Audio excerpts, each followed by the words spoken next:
Sir sorry. हाँ, mic भी और पेन भी। बट ऐसे नहीं चला।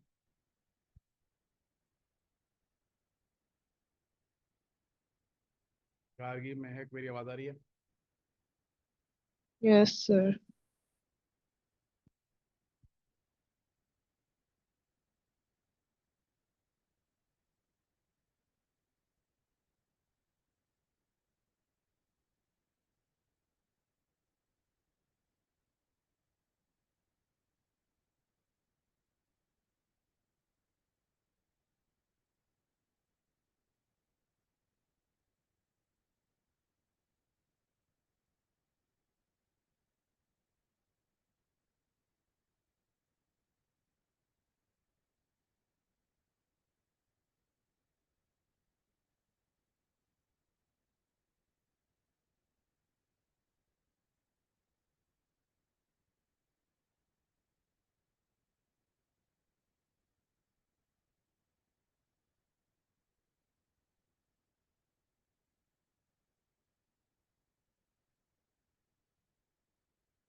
चलिए सर, ध्यान से चीज सुनिएगा। लास्ट क्लास में भी यही बात हुई थी।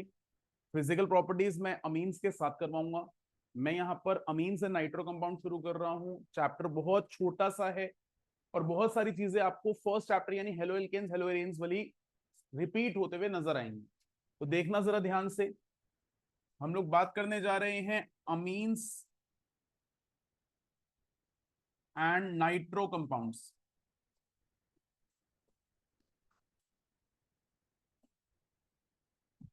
अब अमीन्स एंड नाइट्रो कंपाउंड्स में सबसे पहले हम कंपाउंड समझें। तो मेरे पास NH3 refers to as ammonia. अगर मैं अमोनिया की बात करूं तो सही मायने में कुछ इस तरीके से हम दिखाई देते हैं। हमारा ऑक्टेट कंप्लीट है, हमारे पास लोन पेयर है, जिसकी वजह से हम क्या हैं, इवन अगर मैं इसके आगे के डेरिवेटिव्स यानी इससे बनने वाले कंपाउंड्स देखूंगा वो सारे के सारे ल्यूइस बेस होने वाले। अब कंपाउंड्स कैसे देखेंगे? तो मैं सबसे पहले एक एन एच बॉन्ड की जगह पर आर लगा देता हूं। ये कहलाता है प्राइमरी या 1 डिग्री अमीन। यानी जो आपका नाइट्रोजन है वो सिर्फ एक चेन से जुड़ा हुआ है। ऐसे ही दो चेन से जोड़ दूं तो सेकेंडरी या 2 डिग्री अमीन। ऐसे ही तीन चेन से जोड़ दूं तो ये है 3 डिग्री या टर्शरी अमीन। इसी तरीके से अगर बेंजीन के साथ जोड़ दूं तो ये है एनिलीन। लेकिन इनका नॉमेनक्लेचर हमें जरा सीखना है। नॉमेनक्लेचर में मैं यहां पर कुछ एग्जाम्पल्स लेता हूं समझने के लिए। मेरे लिए ये चेन जुड़ी है नाइट्रोजन के साथ। We are going to consider amine as main chain. और क्योंकि एल्काइल ग्रुप एन के साथ जुड़ा है this will act as locant. तो आपका नाम हो जाएगा एन एथाइल अमीन। आज क्योंकि 1 डिग्री है तो बहुत जगहों पर आप स्ट्रेट अवे इथाइल अमीन लिखा हुआ भी देखेंगे। दोनों ही बातचीत सेम है। लेकिन जैसे ही दो आ जाएं, अगर ये दोनों चेन सेम हैं तो मैं एक ही नाम लेकर चल सकता हूं, यानी मैं लिख सकता हूं डाई एथाइल, लेकिन दोनों लगे हैं इसलिए N, अमीन। वहीं पर ये अलग हो जाते, यानी मेरे लिए CH3, CH2, NH और CH3, ये आपके लिए है E वाला इथाइल, और ये आपके लिए है M वाला। तो अल्फाबेटिकली कौन पहले? तो N इथाइल, N मिथाइल अमीन रहेगा।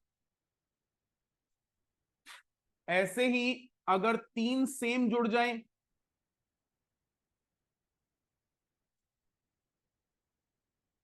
तो आपके लिए N, ट्राई मिथाइल अमीन। लेकिन अगर तीनों अलग हो जाएं या दो अलग हो जाएं,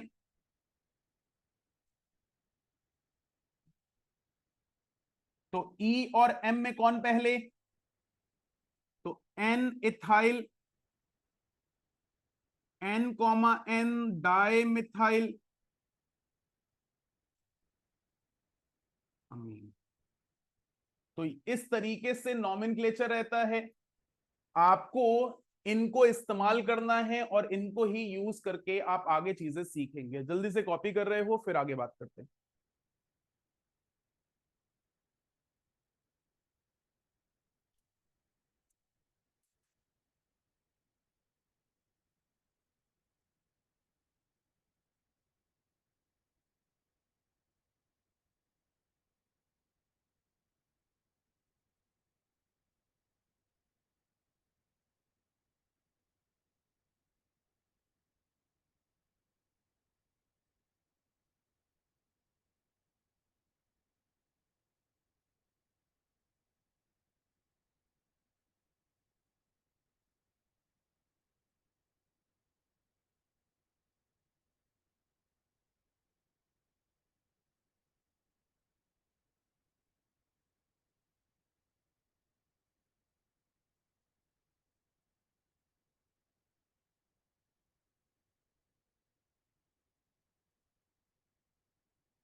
सर आपकी आवाज नहीं आ रही। अब आ रही है? Yes sir. मैं दोबारा बोल देता हूं अभी। इनको भी इस्तेमाल कर सकता हूं मैं यहां पर। प्रिपरेशन ऑफ अमीन सबसे पहली फ्रॉम नाइट्रो कंपाउंड ले रहा हूं, जहां पर मैंने एक एग्जाम्पल लिया और out of so many reducing agents मैंने एक ले लिया SN in presence of HCl।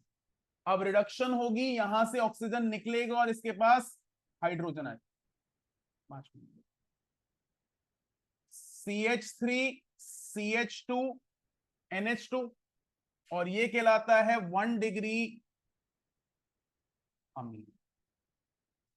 इसमें आप कितनी भी लंबी चेन ले लो, इवन बेंजीन लगा लो, तब भी ये NO2 की रिडक्शन होकर क्या बन सकता है? NH2। अगर आपको याद हो डाइजोनियम सॉल्ट बनाते वक्त आपने नाइट्रोबेंजीन लिया था, फिर इसमें SN in presence of HCl लिया था, और यहां पर हमारे पास क्या आ गया था?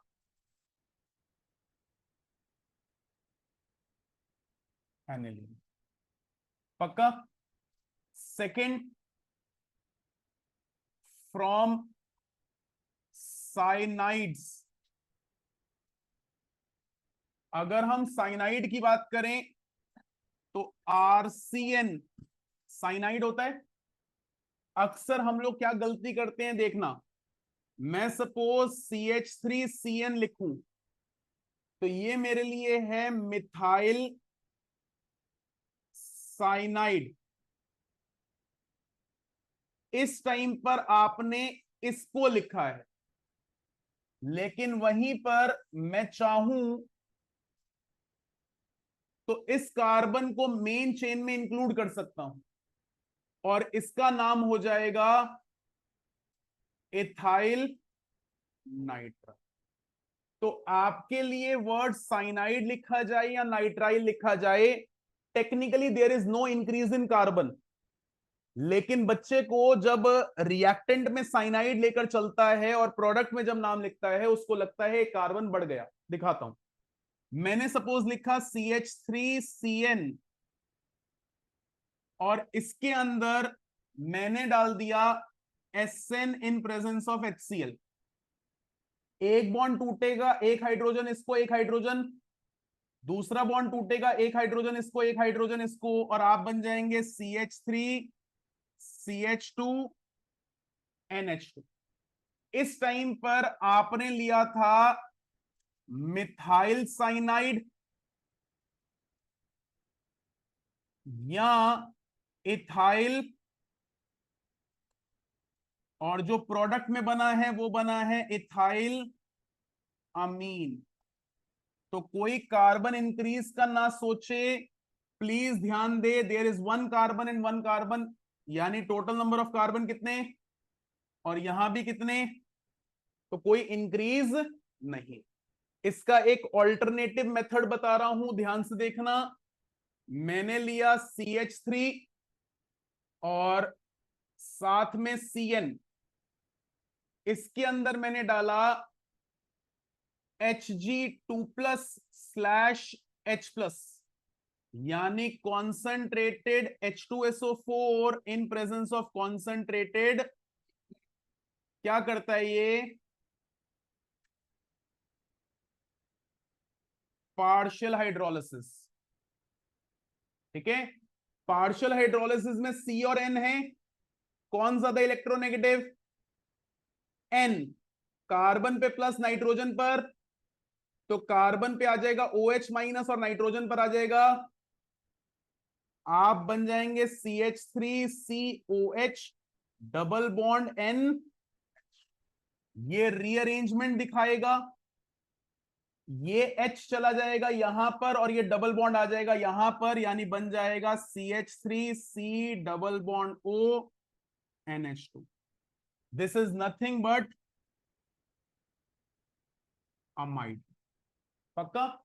और फिर इस अमाइड की अगर मैं रिडक्शन कर देता हूं SN in presence of HCl, oxygen जाएगा और हाइड्रोजन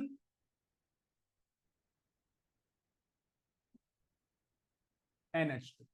यानी आप चाहें तो साइनाइड को डायरेक्टली रिड्यूस कर सकते हैं, चाहें तो इसको अमाइड में कन्वर्ट करके फिर रिड्यूस कर सकते हैं।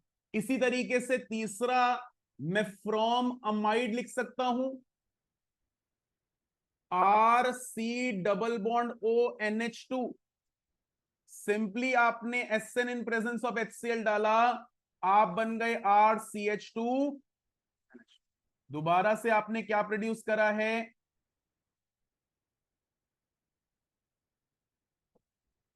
क्लियर है बात? ये जल्दी से तीनों कॉपी कर रहे हो और फिर इससे आगे बात करेंगे, कंफ्यूजन ना हो। एक सेकेंड,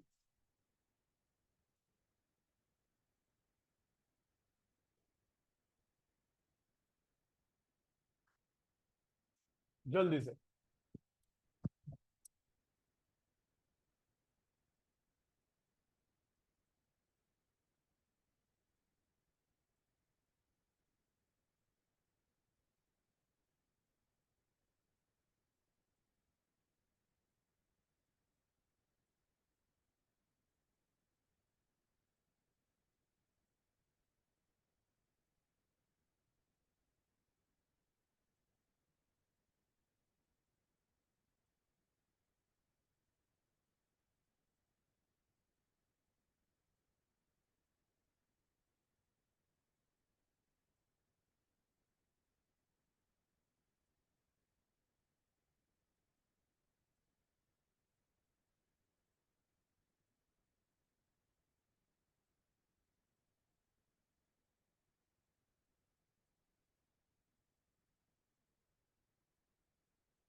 चलिए अब देखो बेटा, नेक्स्ट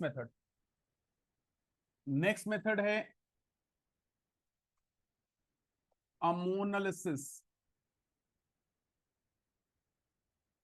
ये है एक्चुअल में रिएक्शन ऑफ एल्काइल हैलाइड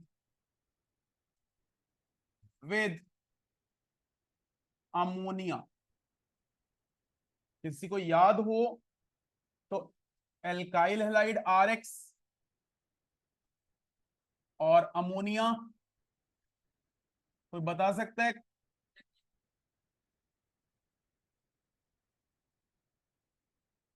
ये न्यूक्लियोफिलिक सब्स्टिट्यूशन रिएक्शन है। कैसे? मैंने सपोज RX लिया, इसमें मैंने अमोनिया डाला और इसने प्रोड्यूस करा RNH2, अनीश भैया, प्लस HX। आपने बना लिया 1 डिग्री अमीन। अब दिक्कत पता है क्या है? आपके कंटेनर में जिसमें आप रिएक्शन कर रहे हो उसमें पहले सिर्फ RX और अमोनिया था, लेकिन धीरे धीरे RX की कंसेंट्रेशन कम हो रही है और RNH2 की कंसेंट्रेशन, तो यहां पर साथ में RNH2 भी है और RNH2 में दोबारा से जो NH2 है वो न्यूक्लियोफाइल की तरह तो बिहेव कर सकता है, तो कहीं ना कहीं RX अगले RNH2 के साथ रिएक्शन में इन्वॉल्व हो सकता है। मैंने ये RNH2 ऐसे इसलिए लिखा है ताकि आपको रियलाइज हो ये H प्लस और ये न्यूक्लियोफाइल, जिसकी वजह से ये बना सकता है R2NH प्लस, यानी क्या बन गया? फिर दोबारा से कंटेनर में R2NH आ गया। अब एक तरह से RX के आसपास ये भी तो न्यूक्लियोफाइल दे सकता है और कहीं ना कहीं ये बना सकता है R3N और HX। वहीं पर RX के पास R3N, आई होप पता हो ये ल्यूइस बेस है, एंड ल्यूइस बेसेस आर, ये फर्दर रिएक्ट करके R4N प्लस एक्स माइनस यानी क्वार्टेनरी अमीन भी बना सकता है, एक तरह से सॉल्ट है।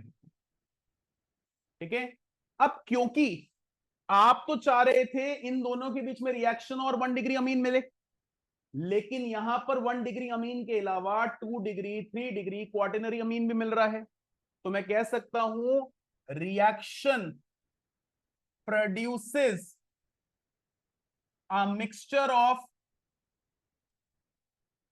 1 degree 2 degree 3 degree and 4 degree amine, hence it is not a suitable preparation of 1 degree amine. Although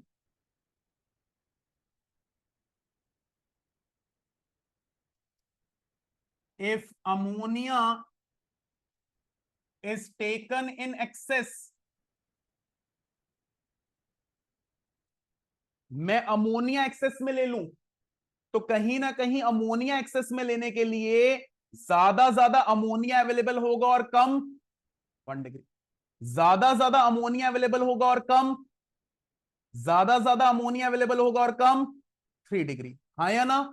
तो कहीं ना कहीं हमारे अमोनिया की अगर अवेलेबिलिटी ज्यादा होगी तो वो सप्रेस कर देगा 2 डिग्री 3 डिग्री या क्वार्टेनरी अमीन का प्रोडक्शन।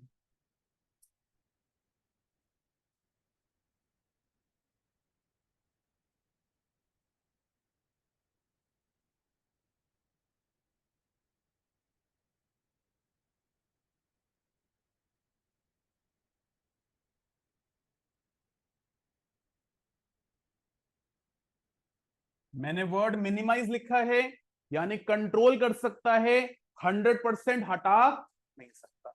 पक्का? तो यहां पर अगर कोई आपसे बोले सिंपल सा अमोनोलिसिस क्या है, तो आप 1 डिग्री अमीन की प्रोडक्शन बता सकते हैं। लेकिन अगर आपको कोई बोले right a short note on ammonolysis of alkyl halide, तो आप ये सारा कुछ बताएंगे।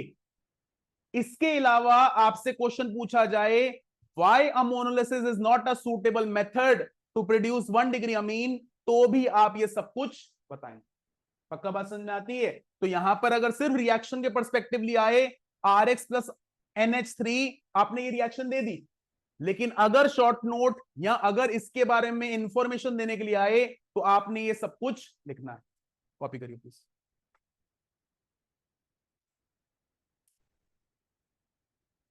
हाँ जी।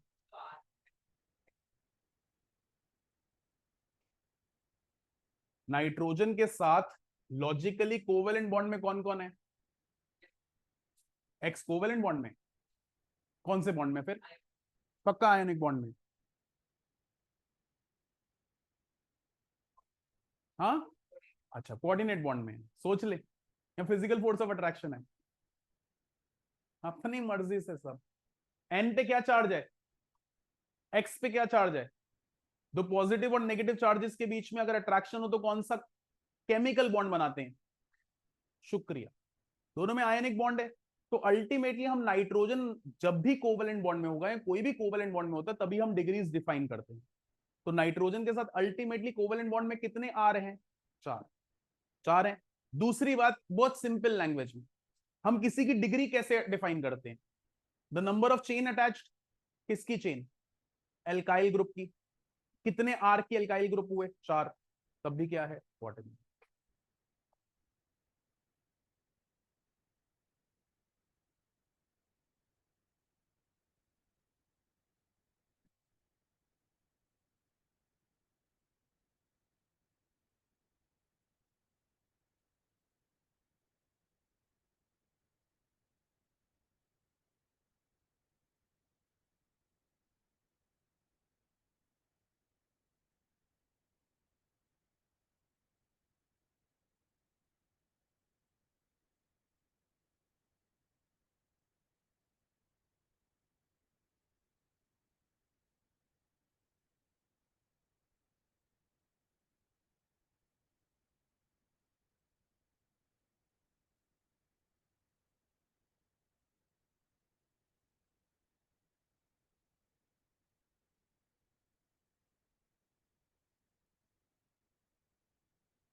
तो आप में से कोई ऐसा है जिसके अगस्त एंड में एग्जामिनेशन है?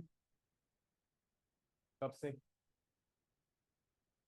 23rd से। केमिस्ट्री कब है? 30th। सिलेबस? और एक इलेक्ट्रोकेमिस्ट्री। और कोई? कब से? नेक्स्ट मंडे क्या है? अपकमिंग तो नहीं ना? उससे अगला तो 21। 18 से पेपर है। सिलेबस?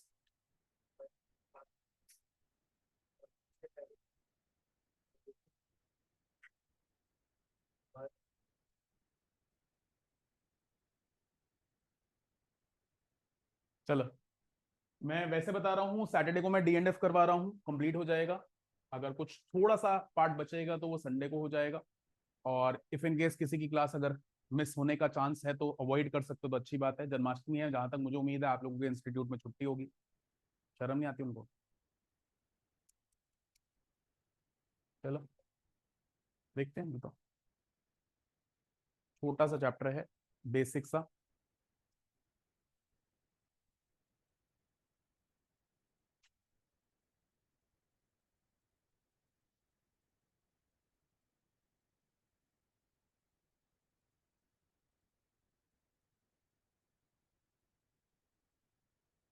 और मेरा कब है पेपर?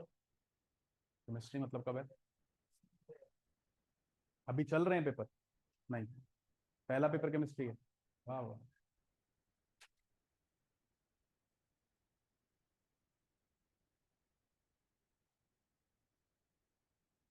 तो अमीन्स में मैम ने क्यों तरस खाया, वो भी करवा देती। और केमिकल काइनेटिक्स में क्या था, उनको बोलते बोर्ड ही ले लें, फिर सारे उसके बाद पोस्ट बोर्ड का नाम दे देंगे, जितने भी पेपर ऑफिशियली होंगे। कि जिस तरह से जिस स्पेस पे करवा रहे हैं उसमें तो पोस्ट बोर्ड लाने का तो उन्होंने बना लिया ना प्लान। पता है पोस्ट बोर्ड क्या होता है? कंपार्टमेंट।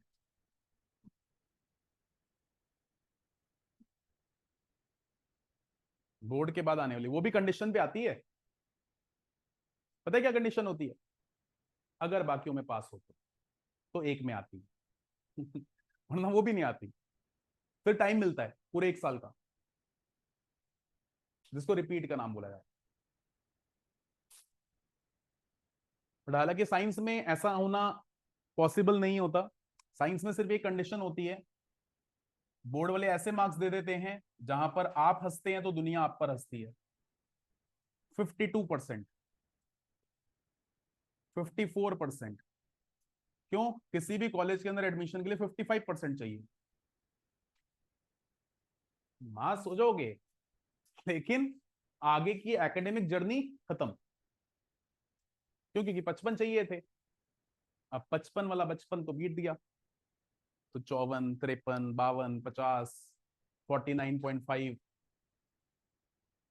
फिर हम ढूंढेंगे ऐसे कोर्स जिसके अंदर साइंस का गुजारा ना हो, जिसमें लिखा हो सीबीएसई और equivalent any percentage, English honours. फिर वो हो गए। वंश ने तो पूरी लिस्ट निकाल रखी है कि सीयूईटी के थ्रू किस किस कॉलेज में किस किस कोर्स में जा सकते हैं। अबे भाई दे देना, बैकअप के लिए तो चाहिए।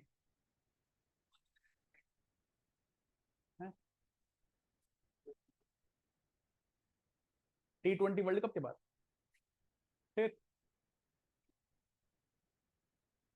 सर देना है और क्रैक करना में फर्क होता है। मुझे लगा गिर कर क्रैक। ठीक है ना? क्योंकि जो आसार चल रहे हैं, जो आप होमवर्क से भागते हैं अपनी फाइलें कंप्लीट करने के अंदर, उसमें तो सिर्फ गिर कर ही क्रैक हो सकता है, देकर तो क्रैक नहीं होने वाला, है ना? पक्का या नहीं? इतनी टोंट काफी है और दूं? चलो यहां तक सही है। प्लीज भैया मेरे वर्ड्स आपको मोटिवेट करें उस सेंस में लिया करो, डिमोटिवेट करें उस सेंस में मत लिया करो, वरना अपने लिए बहुत दिक्कत क्रिएट कर लोगे। चलिए नेक्स्ट मेथड की बात कर रहे हैं और ये बहुत इंपॉर्टेंट मेथड है, जरा ध्यान से देखना। हम लोग बात करने जा रहे हैं गैब्रियल थैलामाइड सिंथेसिस। बहुत इंपॉर्टेंट है। गैब्रियल थैलामाइड सिंथेसिस में जैसे कि नाम दिया गया है, सबसे पहला नाम दिया गया है थैलामाइड। थैलामाइड बनता है थैलिक एसिड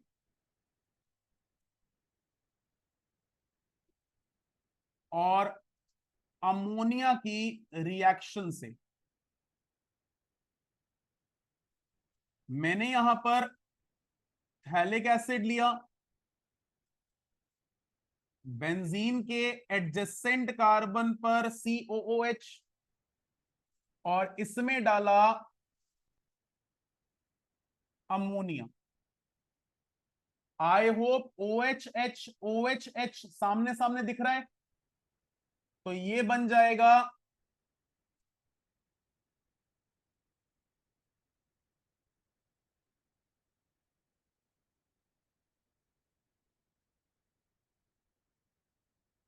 थैलामाइड। पक्का?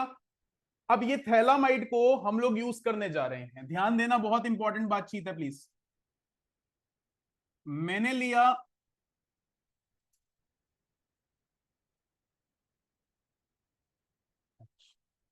और इसके अंदर मैंने डाल दिया KOH। KOH डालने का पर्पस है यहां पर ये H और OH वाटर लूज करेंगे और ये K इसके साथ जुड़ जाएगा। लेकिन K जुड़ने में, बाद में हाथ देख लेना मैडम, K जुड़ने के लिए अगर हम लोग चीजों को ऑब्जर्व करें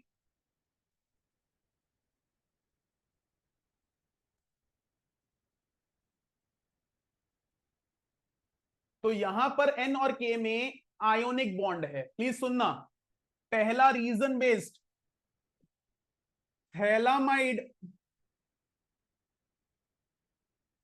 is treated with KOH so as to increase the ionic character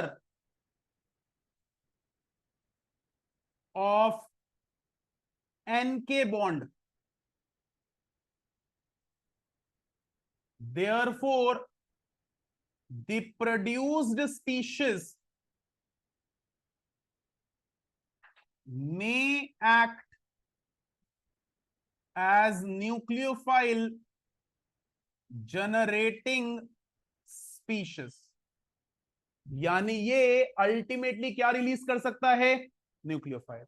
और न्यूक्लियोफाइल कैसा सर? ये इतना बड़ा nucleophile, benzene C double bond O, C double bond O bonded with N minus, तो ये बड़ा सा क्या है? न्यूक्लियोफाइल। अब देखो, मैं यहां पर लेता हूं RX और इसके साथ लेता हूं ये छोटा सा प्यारा सा क्यूट सा nucleophile generating species. Reason number 2 समझना, या क्वेश्चन बन सकता है, only 1 degree alkyl halide can be used as 2 degree और 3 degree alkyl halide if attacked by a bulkier nucleophile may produce alkene rather than it shows substitution. Point याद दिला रहा हूं फर्स्ट चैप्टर का, बोला भी था स्टार्ट करते वक्त, फर्स्ट चैप्टर बहुत बार दिखाई देगा। फर्स्ट चैप्टर में आपने पढ़ी थी nucleophilic substitution reaction. Nucleophilic substitution reaction थी दो तरीके से, SN1 और SN2 के अंदर हमने कुछ कंडीशंस रखी थी। अगर एल्काइल हैलाइड पे बल्कीनेस ज्यादा है, CX बॉन्ड की पोलैरिटी ज्यादा है, तो SN1 होता था। वहीं पर CX बॉन्ड पे पोलैरिटी कम है, बल्कीनेस कम है, तो SN2 होता था। ऑर्डर था SN1 का 3 degree greater than 2 degree greater than 1 degree greater than methyl halide, और ऑर्डर था SN2 का methyl halide greater than 1 degree greater than 2 degree greater than 3 degree. अब इससे आगे हम बढ़े थे और हमने एलिमिनेशन रिएक्शन सीखी थी। फिर हम उससे आगे बढ़े थे तो हमने कुछ केसेस पढ़े थे जिनमें से 3 केसेस में हमें सब्स्टिट्यूशन होते हुए नजर आई थी और एक केस में एलिमिनेशन। क्या था वो केस? मैं याद दिला दूं रियांश भैया, मैंने लिया था 1 डिग्री एल्काइल हैलाइड और सामने से लिया था aqueous KOH। 1 degree alkyl halide SN2 दिखाता है, एक्वस KOH एक हल्का फुल्का OH माइनस रिलीज करता है, सब्स्टिट्यूशन हो गई थी। फिर मैंने लिया था 1 डिग्री एल्काइल हैलाइड और सामने लिया था RONA। RONA ने बल्कियर न्यूक्लियोफाइल रिलीज करा, बट क्योंकि 1 डिग्री एल्काइल हैलाइड था, इस पे SN2 होनी थी और विकास SN2 का कहना था कि भाई जब तक तुम पहुंचोगे नहीं मेरे पे सब्स्टिट्यूशन शुरू नहीं होगी। यानी अनीश भैया हमारा एल्काइल हैलाइड आने का वेट करता था और चाहे वो जितनी मर्जी देर से आए सब्स्टिट्यूशन हो जाती थी। तीसरा केस हमने लिया था 3 डिग्री एल्काइल हैलाइड का, और 3 डिग्री एल्काइल हैलाइड के केस में हम सामने से लेकर आए थे aqueous KOH। 3 degree alkyl halide का CX बॉन्ड अपने आप टूट जाता है, कार्बोकेटाइन बन जाता है। अब क्योंकि OH माइनस हल्का है, वो जल्दी से अटैक करके सब्स्टिट्यूशन दिखा देता था, लेकिन बाई चांस भारी वाला न्यूक्लियोफाइल आता तो आने में क्या लगाता? टाइम। और क्योंकि वो आने में टाइम लगाता, ये भाई सब इंटरनली स्टेबलाइज हो जाते, it would have possessed elimination over substitution. पढ़ाया था। तो वहां पर आज आपका न्यूक्लियोफाइल बल्की है या हल्का? तो अगर आप 2 डिग्री या 3 डिग्री एल्काइल हैलाइड लेंगे तो वो भाई CX बॉन्ड खुद ब खुद तोड़ लेगा। SN1 करना चाहता है लेकिन वक्त रहते न्यूक्लियोफाइल नहीं आएगा, और वो क्या कर देगा? एलिमिनेशन कर देगा ना, एलिमिनेशन। तो यहां पर हमें हल्के से हल्का एल्काइल हैलाइड यानी SN2 फेवर करने वाला एल्काइल हैलाइड लेना है, ना कि SN1 फेवर करने वाला एल्काइल हैलाइड। तो यहां पर हम अगर देखें तो हमें कौन सा सब्स्टिट्यूशन नजर आएगा? पक्का? अब SN2 कहता है भाई तुमने जितना टाइम लेना लो, मुझे कोई टेंशन ही नहीं है, 100-200 साल बाद भी आओगे तो मैं रिएक्शन करने के लिए अवेलेबल, और इनडायरेक्टली ये रिएक्शन के लिए अवेलेबल है। तो R के ऊपर लग जाएगा NC डबल बॉन्ड O,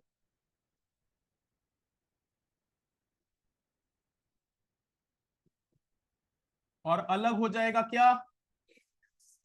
ये जो स्पीशीज है, मैं प्लीज इसको सही से लिख रहा हूं, लिखा तो वैसे भी सही है बट जैसे मैं लिखता हुआ आ रहा हूं वैसे लिख रहा हूं। इसमें मैं पास करता हूं ढेर सारा NaOH। NaOH का ONA कार्बन से जुड़ता है और H जुड़ता है N से। मैं यहां बना रहा हूं, ये बॉन्ड टूटा, इस पर आया ONA और H, ये बॉन्ड टूटा, इस पर आया ONA और निकल गया RNH2, 1 डिग्री अमीन, और साथ में बेंजीन के ऊपर C double bond O, C double bond O, ONA। और इसको अगर मैं फर्दर हाइड्रोलाइज कर दूं तो मुझे मिल जाएगा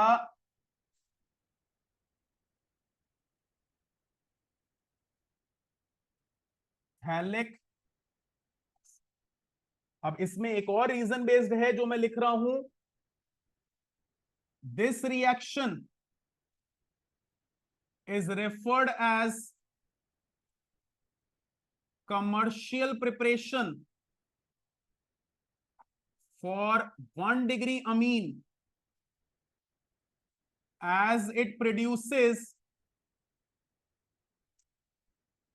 pure compound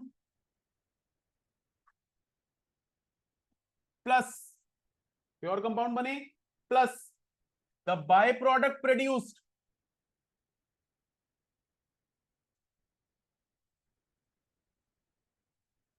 can be reused to make reactants। हैलिक एसिड फिर दोबारा से अमोनिया से ट्रीट करके क्या बना लोगे? हैलामाइड।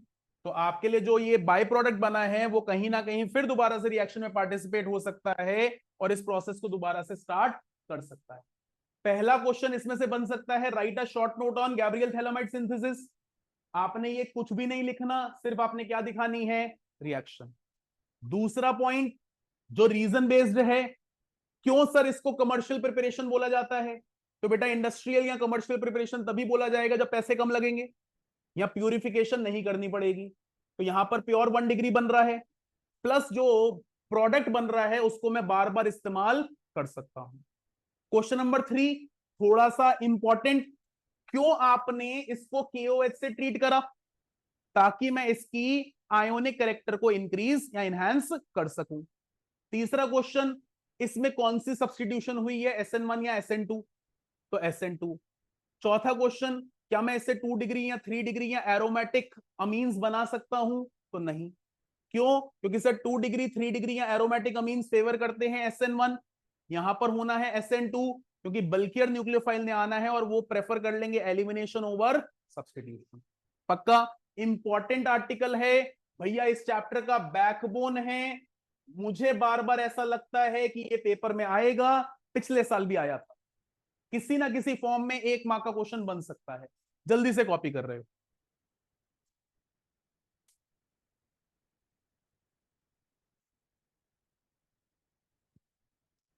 अपना डीजे बंद करिए।